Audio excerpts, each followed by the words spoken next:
At 14:20 on November 2nd, 1944, First Lieutenant Bruce Carr felt his P-51 Mustangs shudder violently as German anti-aircraft fire tore through the engine over Czechoslovakia. He was 200 miles behind enemy lines. Carr was only 20 years old, but he was already a veteran of 37 combat missions with 5 confirmed kills. In October alone, the U.S. 9th Air Force had lost 23 pilots to German flak over this region. Many of them never even escaped their cockpits. Those who did often faced something worse. In the past month, German civilians had beaten 3 captured American airmen to death before soldiers could reach them. The Wehrmacht took prisoners. The Gestapo took bodies. Carr's engine was dying. Oil pressure was collapsing. Temperature gauges climbed into the red. He had maybe 90 seconds before the Packard-built Merlin engine seized completely. At 4,000 feet over enemy territory, there was only one choice. Carr released the canopy, rolled the Mustang upside down, and dropped into the freezing November sky. His parachute opened at 2,000 feet. Below him stretched endless dark forests of occupied Czechoslovakia. No Allied troops. No safe territory. No friendly faces. Just a 20-year-old American pilot drifting down into Nazi-controlled Europe. 3 miles away, his Mustang, the aircraft he had named Angel's Playmate, slammed into the ground and exploded. Carr landed in a small forest clearing. He gathered his parachute quickly and began moving west. West meant France. West meant Allied lines. Between him and safety stood 200 miles of enemy territory. During the first day, Carr managed to travel 12 miles. He had no food, no water, and only the equipment he wore, his flight suit, a .45 pistol, and the survival training every fighter pilot hoped they would never have to use. He moved only at night. During the day, he hid deep inside forests, listening to German patrols passing within yards of his hiding spots.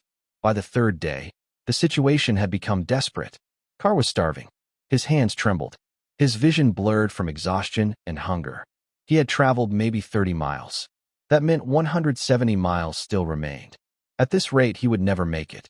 Something would kill him first. Hypothermia, starvation, or a German patrol. On the morning of November 5th, Carr made a decision. He would surrender, but not to the Wehrmacht, not to the Gestapo. He would surrender to the Luftwaffe. Among fighter pilots, there was a kind of unspoken code. Pilot to pilot. Captured American airmen taken by Luftwaffe fighter units were often treated with professional respect. It was Carr's best chance of surviving the war. For several days, he had watched aircraft operating from a nearby airfield, a Luftwaffe fighter base. Focke-Wulf 190s lined the dispersal areas beneath camouflage nets. Mechanics serviced engines. Fuel trucks moved between aircraft. This would be where he surrendered. Carr approached the perimeter fence at dusk.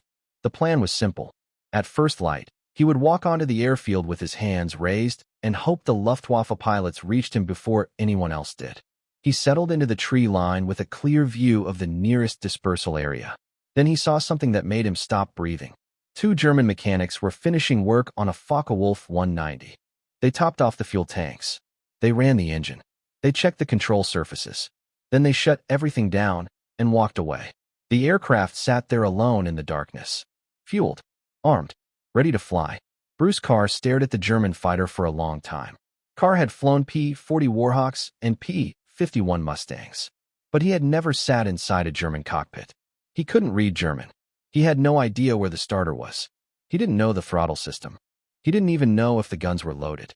The Focke-Wulf 190 was one of the most dangerous fighters in the Luftwaffe arsenal. German pilots trained for months before flying it in combat. Carr had one night. By 6 o'clock, the base would be fully awake. By 6:30, mechanics would be inspecting that aircraft. If he was going to steal a German fighter plane, he had exactly one chance. And if he failed, the Gestapo would make sure his death took a very long time. At 2200 hours, Carr moved. The airfield had settled into its night routine. A few guards walked the perimeter. Lights glowed from barracks buildings in the distance. The dispersal area was quiet. No mechanics. No pilots.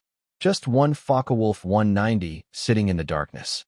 Carr slipped through a section of fence where rust had eaten away the lower wires. He moved slowly across the frozen ground. Every sound seemed amplified. His boots crushing leaves. His breathing. his heartbeat pounding so loudly he was certain the guards could hear it. The fighter sat 20 yards from the trees. Carr crossed the distance in a crouch, expecting a shout or a gunshot at any moment. Neither came. He climbed onto the wing and slid into the cockpit. The smell hit him immediately. Fuel, gun oil, leather. The cockpit felt tighter than his Mustang.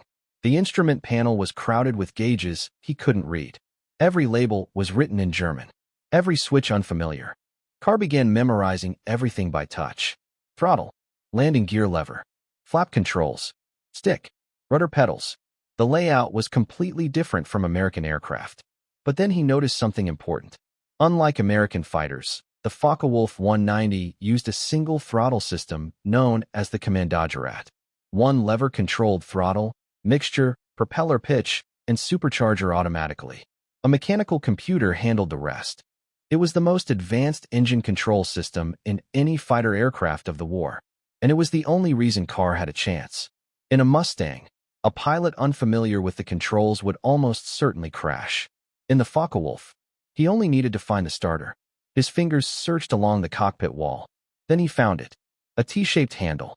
Pull or push. He didn't know. He memorized its position. Then he waited. For 4 hours, Bruce Carr sat inside a stolen German fighter on an enemy airfield, memorizing the cockpit by touch. His hands shook from cold, from fear, from the simple mathematics of what he was attempting. If the engine failed to start, he would be captured. If it started but he lost control, he would crash. If he flew the wrong direction, he would run out of fuel over enemy territory. If he flew the right direction, every German gun between Czechoslovakia and France would try to shoot him down. And if he somehow reached Allied lines, American gunners would shoot at him too. A German fighter approaching an American airfield. The odds said he should die, but the alternative was surrender, prison camp, and waiting for the war to end behind barbed wire. At 5:30, the sky began to brighten. Carr heard voices. German voices. The base was waking up. Mechanics would arrive within 30 minutes. Carr wrapped his fingers around the T-handle and pushed. Nothing happened. He pushed again. Still nothing. His mind raced. Wrong control. Wrong direction. Dead battery. Disabled aircraft. He reversed his grip and pulled. A high-pitched whine filled the cockpit. The inertia starter was spinning. The sound rose higher and higher. Carr pulled again. The BMW 801 engine coughed once. Then again. Then the massive 14-cylinder radial engine roared to life. Nearly 2,000 horsepower shook the aircraft. Smoke blasted backward. The propeller blurred into motion. Across the airfield, Germans began shouting. Carr didn't wait to hear what they were saying. He released the brakes, pushed the throttle forward, and the Focke-Wulf lunged down the runway like a wild animal. The acceleration slammed Bruce Carr back into the seat. He had no idea if he was even aligned with the runway. He didn't care. Ahead of him was a narrow opening between two unfinished hangar foundations, barely wide enough for the Focke-Wulf 190's wingspan. Maybe. The German fighter tore across the grass. 70 miles per hour. 80, 90. The concrete hangar walls rushed toward him. Carr pulled back on the stick. The wheels lifted. For a split second, he thought the wingtips would smash into the walls. They missed by inches. Maybe less. Carr was airborne. An American pilot flying a stolen German fighter over a Luftwaffe airfield that was now very awake and very confused. Shouts echoed across the base. Trucks began moving. Soldiers ran for weapons. Carr banked sharply left and dropped to treetop level. At that altitude, most anti-aircraft guns couldn't depress low enough to track him. He shoved the throttle forward and pointed the aircraft west. Toward France. Toward Allied lines. Toward home. 200 miles of enemy territory lay ahead. He was flying it at nearly 350 miles per hour. The Kommandogerät throttle system worked exactly as the German engineers had designed it. As Carr pushed the throttle forward, the system automatically adjusted the mixture, propeller pitch, and supercharger settings. He didn't need to manage anything, just direction and survival. Ironically, German engineering was saving an American pilot's life. Carr flew 50 feet above the ground, sometimes lower. He followed valleys, dodged church steeples, and skimmed over power lines. The countryside blurred beneath him, nearly 6 miles every minute. German soldiers looked up in confusion as a Luftwaffe fighter roared overhead at full throttle, flying the wrong direction. After 90 minutes, Carr crossed into Allied-controlled territory. He expected relief. Instead, the first bullets slammed into his aircraft.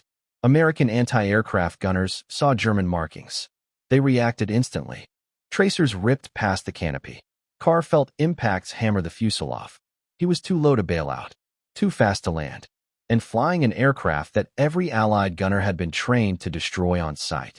He pointed the Focke-Wulf toward his home base at Ansbach and pushed the throttle even harder. The engine screamed. More tracers. More hits. The American gunners were getting better at tracking him. Carr was only 20 miles from safety, but every mile brought more guns. Then he saw it. Ansbach airfield. The runway. The dispersal areas. Rows of American P-51 Mustangs parked beside the taxiways. His squadron. His base. His people. And they were already rolling out 40mm anti-aircraft guns. Carr pulled up sharply and chopped the throttle. He needed to land. Immediately. Before his own base shot him out of the sky. He reached for the landing gear lever. Pushed it down. Nothing happened. He pushed again. Still nothing. The landing gear refused to extend. Something in the hydraulic system had failed. Maybe damage from American anti-aircraft fire. Maybe a German mechanical fault. It didn't matter. Carr was out of altitude. Out of time. And out of options. Below him, American gunners aimed at a German fighter attempting an unauthorized landing. He had no radio. No way to identify himself. No way to stop what was coming. Carr made the only decision left. He shoved the stick forward and dove for the runway. At the last second, he leveled out and belly-landed the Focke-Wulf at 120 miles per hour. Metal screamed across the concrete.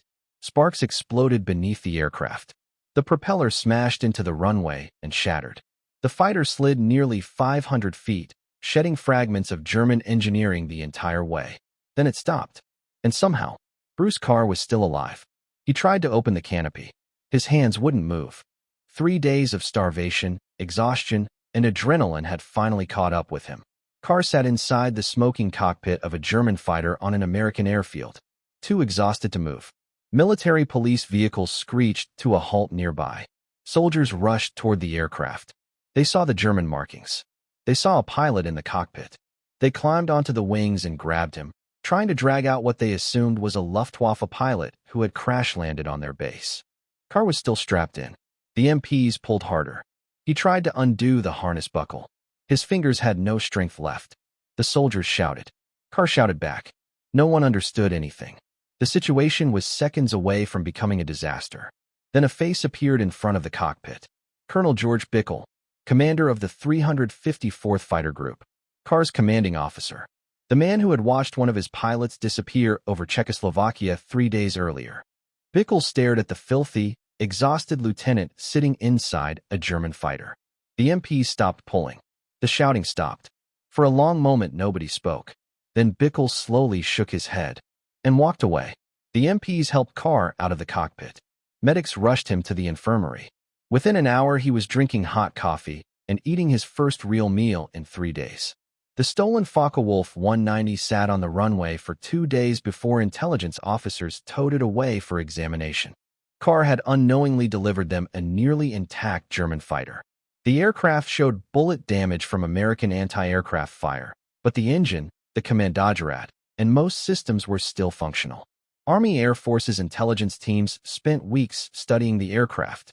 Shortly afterward, a new order circulated through the command. No more stealing enemy aircraft. A special testing unit was already collecting German planes for evaluation. Pilots bringing them home without authorization created chaos and risked friendly fire incidents. The order was clear. Don't do it again. Carr returned to flying status within a week. A new P-51 Mustang. New missions. And the same aggressive flying style that had already made him famous among his commanders. By December, he had added 2 more kills. By February 1945, he had 7 confirmed victories. The 20-year-old pilot who had stolen a German fighter was becoming one of the most effective pilots in the 9th Air Force. But Bruce Carr wasn't satisfied with 7 kills. He pushed harder every mission, flew lower, attacked targets other pilots avoided. Gun camera footage often showed enemy aircraft filling the entire frame before he fired. Point-blank range. Maximum aggression. No margin for error. By March 1945, the The war in Europe was nearing its end. Germany was collapsing. The Luftwaffe was running out of fuel, aircraft, and trained pilots. But it was still dangerous. German fighters continued rising to defend the Reich, and sometimes they appeared in overwhelming numbers. On the morning of April 2, 1945, First Lieutenant Bruce Carr led 4 P-51 Mustangs on an armed reconnaissance mission near Schweinfurt, Germany. They were searching for trucks, trains, anything moving. Instead, they found 60 German fighters flying 5,000 feet above them. Standard air combat doctrine was clear. Never attack when the enemy outnumbers you 15-1. Never attack from below when the enemy holds altitude advantage. Never engage when surprise is impossible. Every rule said the same thing. Disengage. Report the contact. Let someone else fight it. Carr ignored every rule. He pushed the throttle forward, pulled back on the stick, and climbed straight towards 60 German fighters. His 3 wingmen followed. For Mustangs climbing toward a sky filled with Focke-Wulf 190s and Messerschmitt Bf 109s, their iron crosses stretching across the horizon. The German formation was heading west, probably searching for American bombers. They were not expecting 4 fighters to attack from below. The maneuver made no tactical sense. That was exactly why it worked. Carr's Mustang slammed into the rear of the formation at 380 miles per hour. He picked the trailing aircraft, a Focke-Wulf 190. The German pilot never saw him. Carr fired from 200 yards. The fighter exploded. First kill. He kept flying straight into the formation. Another Focke-Wulf appeared ahead. Another burst of .50 caliber fire. The aircraft rolled over, trailing black smoke. Second kill. Now the German formation reacted. Fighters broke left and right. Radio calls flooded the airwaves. 60 aircraft trying to understand what was happening behind them. Carr pushed deeper into the chaos.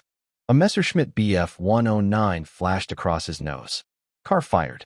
The German fighter disintegrated in midair. Third kill. All around him the sky had dissolved into dozens of separate dogfights.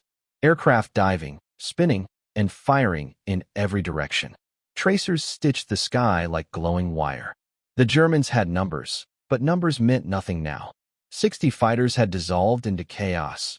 Pairs breaking off, pilots calling warnings nobody could answer, formations collapsing into scattered instinct. Bruce Carr used that moment like a weapon. A Bf 109 tried to dive out of the fight, nose down, running for speed and distance. Carr rolled after it, staying just off the German's tail, closing slowly, patiently, letting the Mustang's momentum do the work. He didn't fire early. He waited until the enemy aircraft filled the gun sight. Then he squeezed the trigger. 6 .50 caliber machine guns roared as one. The Messerschmitt burst into flame and began to corkscrew downward, shedding pieces of itself like burning paper. Fourth kill. Carr's breathing didn't change, but something inside him did. He knew exactly what this meant. One more kill, and he would become an ace in a day. 5 confirmed victories in a single mission. A rare achievement even in 1943, when the sky was crowded with targets. But this was April 1945. The Luftwaffe was running out of fuel, aircraft, pilots, and time. Opportunities like this almost never happened anymore. Carr scanned the airspace. Smoke columns, diving silhouettes, spinning aircraft, a battlefield collapsing at 300 miles an hour. Then he saw it. Another Bf 109, pulling up from a dive, trying to claw back altitude and escape the madness. The German pilot was focused on getting out, not fighting. He looked left, right, down, anywhere except behind him. Carr slid into position like a shadow. He closed to 150 yards, point-blank range in aerial combat. Close enough to see the rivets along the fuselage. Close enough to see the black crosses on the wings. Close enough to see the pilot's head moving inside the cockpit, searching for threats that weren't there. Carr fired. The Mustang's guns hammered the Messerschmitt's engine cowling. The German fighter shuddered as rounds tore through metal and machinery. Fire erupted along the exhaust stacks. The aircraft rolled slowly onto its back, as if surrendering to gravity, and fell. Fifth kill. Bruce Carr had just become an ace in a day, the last American pilot to do it in the European theater. The entire engagement had lasted 11 minutes. For P-51 Mustangs had attacked more than 60 German fighters and smashed them into panic. When it was over, 15 German aircraft were gone, destroyed or falling, and not one American Mustang had been lost. Carr alone had claimed 5 confirmed kills and damaged a 6th. The surviving Germans scattered in every direction, and the bombers they had been sent to intercept flew on, unopposed, because one pilot decided that 15-1 odds were acceptable. Carr turned west, checked fuel, checked ammo, checked his wingmen. Everyone was still flying. It felt impossible, but it was happening. They landed at Ansbach at 11:40. Ground crews counted bullet holes as soon as the aircraft rolled in. Carr's Mustang had taken 7 hits. Minor damage, nothing that would keep it from flying tomorrow. The debriefing took 2 hours. Intelligence officers rewound gun camera film again and again, frame by frame, burst by burst, confirming each kill. 5 for Carr, 10 split among the wingmen. 15 total. The officers kept asking the same question in different words. Why did you attack a force that outnumbered you 15-1? Carr's answer stayed simple. Because those fighters were heading toward American bombers. Someone had to stop them. He had fuel. He had ammunition. The tactical situation favored aggression. So he attacked. They wrote down the words. They did not write down what they were thinking. That no manual in any air force recommended attacking 60 enemy fighters with 4 aircraft. That the mathematics of air combat did not support the outcome. That Bruce Carr had done something that should not have been possible. Word spread through the 354th Fighter Group within hours. The pilot who had stolen a German fighter months earlier had now become the last ace in a day in Europe. No one else carried both achievements. 1 week later, on April 9th, Carr pinned on Captain, 21 years old. 14 confirmed kills. 1 stolen enemy fighter. 1 silver bar that felt heavier than any medal. The promotion came with more responsibility, more missions, more targets. The war was ending, but the killing wasn't. German resistance continued through April.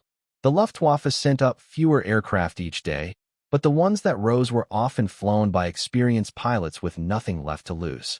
Carr flew every mission he could. April 10th, April 15th, April 20th. He pushed the Mustang the same way every time.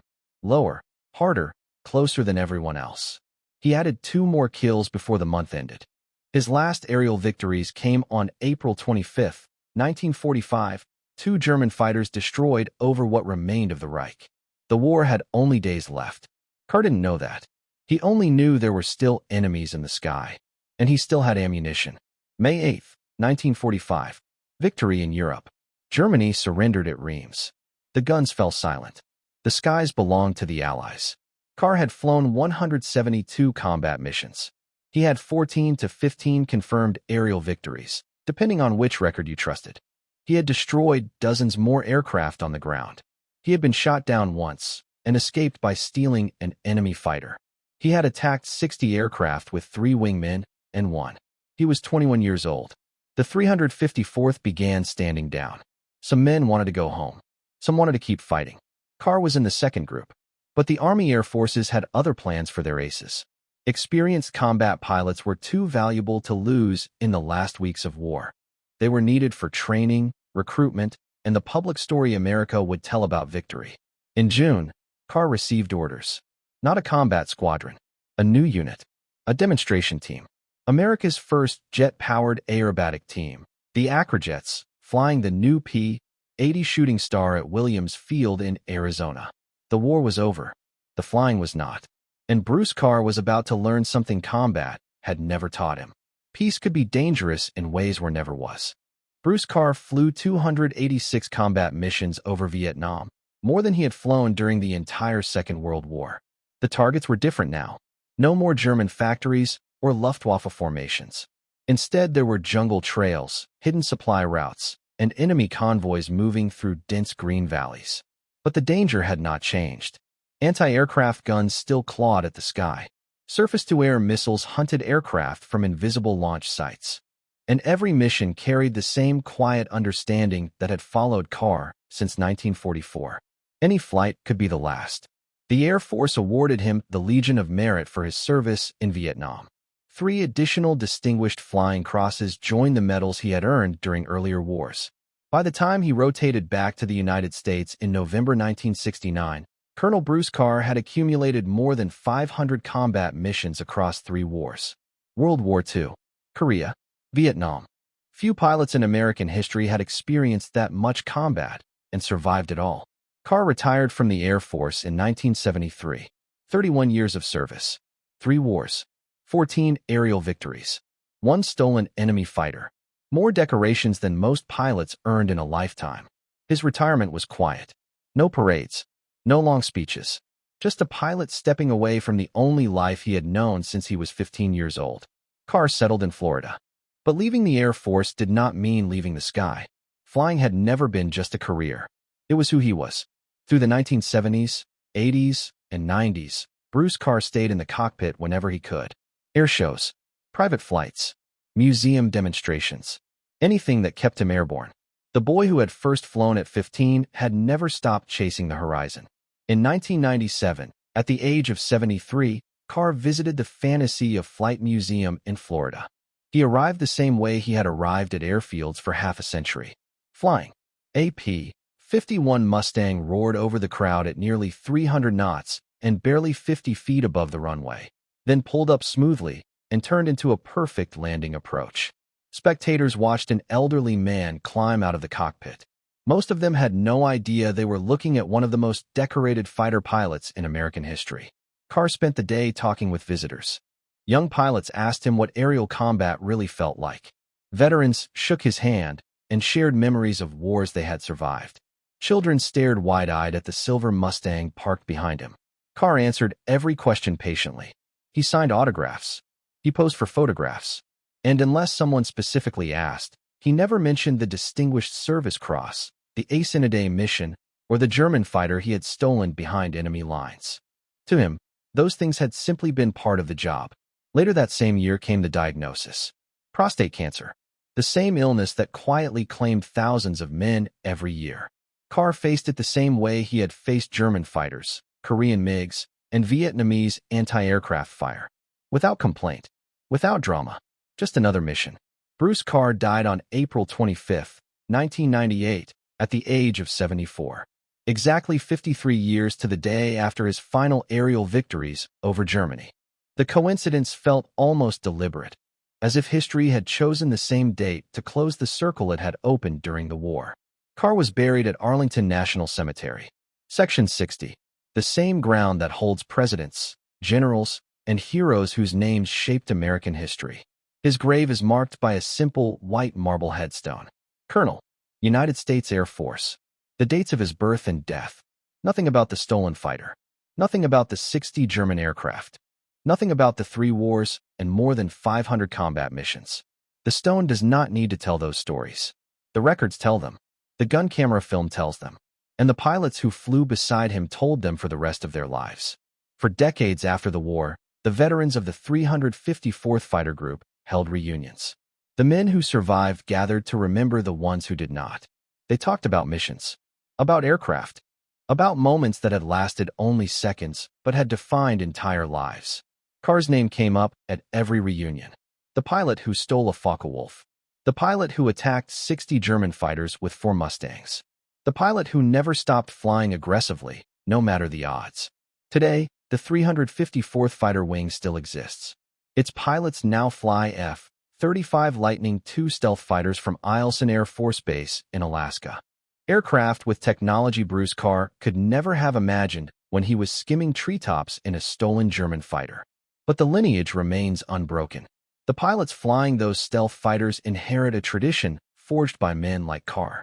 A tradition built on courage, aggression, and the refusal to accept defeat. Some stories survive because they appear in official histories. Some survive because Hollywood turns them into movies. Bruce Carr's story survives for a different reason. Because it represents something that cannot be taught in flight school or written in tactical manuals. The willingness to act when action seems impossible. The refusal to accept odds that mathematics says cannot be beaten. Bruce Carr was a 15-year-old who decided to fly, a 20-year-old who stole an enemy fighter, a 21-year-old who attacked 60 aircraft with 4, and a 73-year-old who still flew Mustangs at 300 knots. Bruce Carr spent his entire life doing things everyone else said could not be done.